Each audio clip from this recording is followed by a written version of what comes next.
Matt, so I've been doing some cold calls. I've reached a few people. I've said, hey, can I send you some information about the stuff we're doing? It has to do with identity verification for governments. Yep. And they're like, oh, absolutely. Please send me that. Yeah, 100%.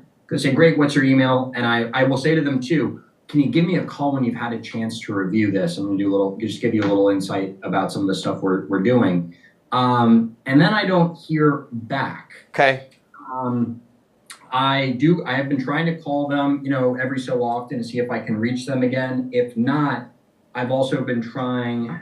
I'm wondering what other emails and attempts at outreach I can send. Yeah. And I'm wondering too, Matt, is it possible that I'm leaning a little too hard on these emails about our capabilities, and should I be doing more with insight? 100%. And I should know this, but there's 53 hours worth of material in Easton University. Somebody in the middle of the night texted me last night and was like, I just had a breakthrough. You changed my whole life. And it was about making it stupid easy for the person to buy from you. And you made a big mistake in there. No offense. I'm just going to fix it. But you said, I'm going to shoot you over an email. Can you give me a call when you've done, when you've looked at it? I can't remember your exact words. When you had a chance to take a look, when you read it. We're not doing that anymore, ever again. Take that out of your process. Here's why.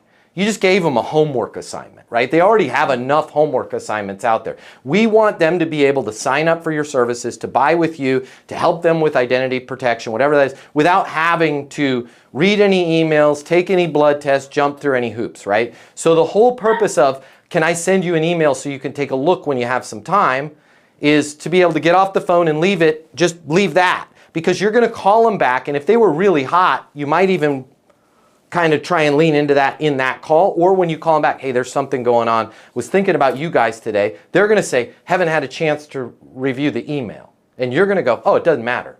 Hey, the reason why I wanted to reach out to you, I don't know if you saw the news, but the major breach that the Department of Education had and how they're now reeling and back pedaling. How are you guys dealing with threats from not only the cloud, but also silly things like the person leaving the stupid ass thumb drive in the parking lot and some genius plugging it into the network? Now you're right where you need to be, right? So if I'm going to ever send somebody an email, I don't ever want to reference or require or especially say, call me when you're done with that, because Murphy's Law is they're just never going to be done with it.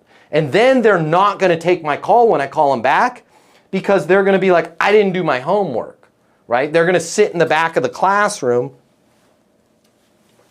and kind of hide every time they see your name come through the caller ID because you gave them a homework assignment and they didn't complete it.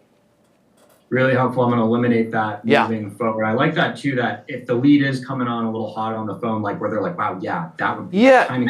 Can I give you one? I always thought I need to eject, but it sounds like maybe I don't. Usually people don't say that, like, oh, that's really great. You know, I mean, yes, I want to see it. How I would do that is I would just change, I'd be calm, right? I would be like, got it, yeah, I'll send some stuff over. Hey, just out of curiosity, what were you hoping to see? Well, we've had some issues, right? Just out of curiosity, what were you hoping to see? Right? Well, we had, and then have the discussion, and you're going to find you can get way down the road with these deals without ever having to send an email, right? Because if you have your sword and shield, your pen and a piece of paper, and you're writing things down, man, we had a little bit of I don't want to go into some public stuff. Hey, it's between you and I. Share whatever you can. Feel free to redact anything. I realize we're not under NDA, but what's going on? Let's just say we had an event, right? And we've had our employees' data has now been exposed, and we certainly don't want to have that happen again. When you say you don't want to have that happen again, can you give me a specific example? Yeah, our CEO, especially with our new program that we're doing with General Dynamics, GDIT, we have to have this lockdown. This is a requirement, and we're not going to be able to pass the sniff test with the federal government. That could lose our FedRAMP compliance if we don't have this lockdown, right? And now you're writing all this down. It's like, because of the fact that you had said we need to have this lockdown by the remainder of the year, we don't want to lose our FedRAMP compliance, and you have that. Just out of curiosity, on the partnership with GDIT, how much are you guys doing with General Dynamics every year? $72 million. Right? Like, now, what have you just done? You built your reserve parachute. You know their biggest reason for all, and it's all because they're like, yeah, send me that. And you're like, just out of curiosity, what were you hoping to see? right? And then they're going to go, well, you know, some stuff on how fast it goes, what your pricing is. When you say how fast it goes, can you give me some specific examples? And slow down and get them to talk. Really, really helpful. I'm definitely going to leverage that moving forward. If I do shoot them an email, Matt, with that information, do I then put them into a call cycle or do I ever email them again? You can keep emailing them again, but the emails, I don't want the emails to be, and you can do what you want, right? Because here's the thing. At the end of the day, emails kind of have one leg in one foot in marketing and one foot in sales. So you know what I mean? Like it's a thing. I'm going to send you some marketing emails. I just don't want your sales process to be dependent on them reading an email, if that makes sense. So if you are going to send them white papers and case studies and all that great stuff, that's great. But just realize that's marketing, right? And you're going to send them an email that's a short email, like with your name and your phone number. And hey, there's something going on I just want to make sure you're aware of. Can you give me a buzz today on my mobile? It's 720-6603. Yeah, hey, what's going on, right? Those are separate emails. That's a sales email. Marketing is, hey, 5 things you need to be aware of in terms of, what were we doing? Government employee identity management. There, you know, that's all fine. You can do that, but on your sales emails, those are short, and I would like those to also be combined with a phone call. I would say phone call and text, but today a phone call and a text is the same thing, as long as you leave a voicemail, because they're going to be able to read your text.